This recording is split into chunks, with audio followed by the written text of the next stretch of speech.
We would like to start the masterclass with Werner Herzog. You already met him. He's here with us. I'm very honored and pleased to welcome him. It took me quite a while until I found my own voice. I mean, my cinema voice. And I found it through a long procedure through documentaries where I started to speak my own commentary.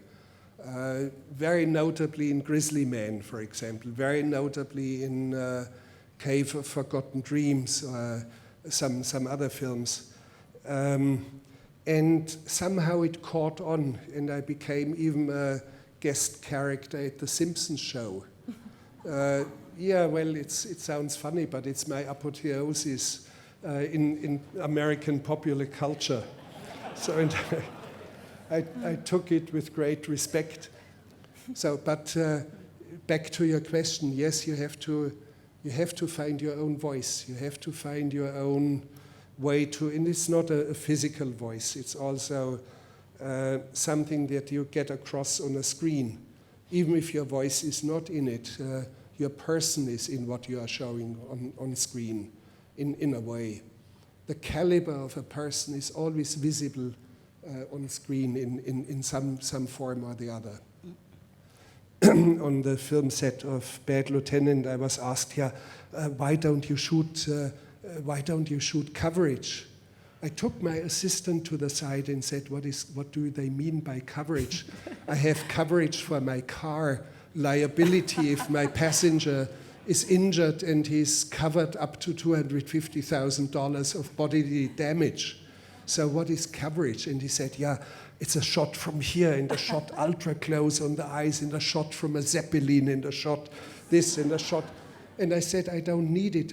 I shoot what I need for the screen. And normally my shooting days were over at 2 p.m., at 3 p.m., not one single hour overtime, never, not 1 hour.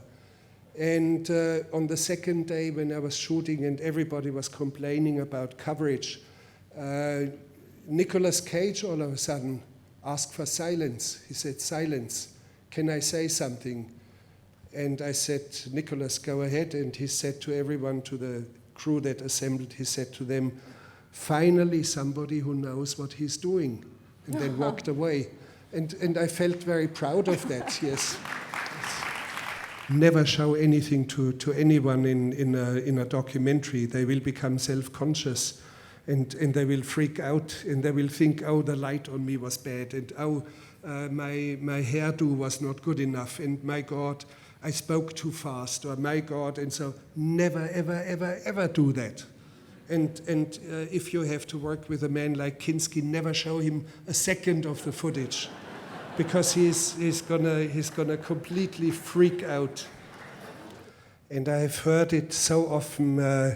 Not long ago, in a big conference at a festival, where there was a panel, and I was on the panel, and about 300-400 filmmakers in the theater, and they were all raving about cinema verite, and that young filmmaker, young woman sitting next to me was exuberant about how she made her film, that she was only like a fly on the wall and would never interfere. And I thought, oh my God, I cannot take this any longer. And I finally grabbed the microphone and I said very loudly, I said, no, we should not be the flies on the wall, we should be the hornets that sting. We have to be directors, we have to be storytellers, we have to make documentaries on a different level. And then there was a lot of, angry voices in the audience. And everybody was somehow murmuring or shouting or whatever. And I grabbed the microphone again and I yelled out to them, Happy New Year's, losers.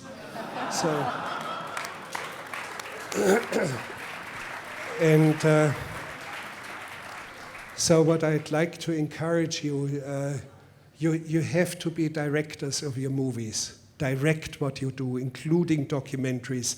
You are not the security camera in a bank that hopes that in 2.5 years, for 5 seconds, somebody pulls a gun and walks away without loot. So you just shouldn't do that. There's one thing you have to be very, very careful about it when you do both documentaries or a feature film. There's a parallel story that happens and occurs in audiences. The audience sometimes anticipates and rushes ahead of your story. For example, when you have a romantic comedy, there's a separate story evolving in the collective body of an audience.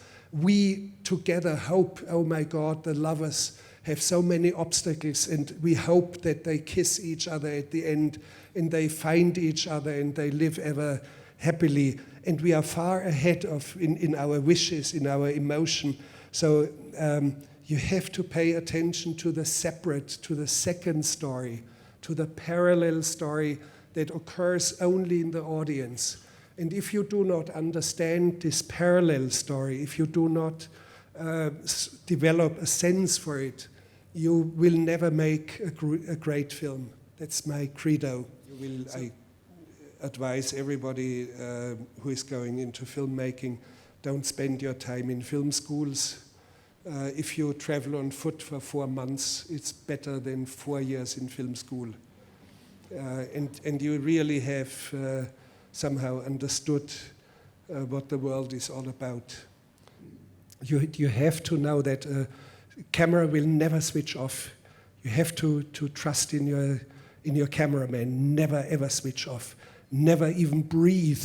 Never move. Never stir. Never whisper. Just stand there and take the silence as it is. And then all of a sudden, the silence becomes something powerful. And it's completely and utterly unusual. And the network, for example, said to me, Werner, a movie has to go fast. And they did like this, one of the executives, snapping, has to go fast. Cut this whole thing out, the silence. And I said, no. And he said, why? And you know what I said as an answer? If I cut this silence out, I have lived in vain. So, and it's in now. Thank you very much.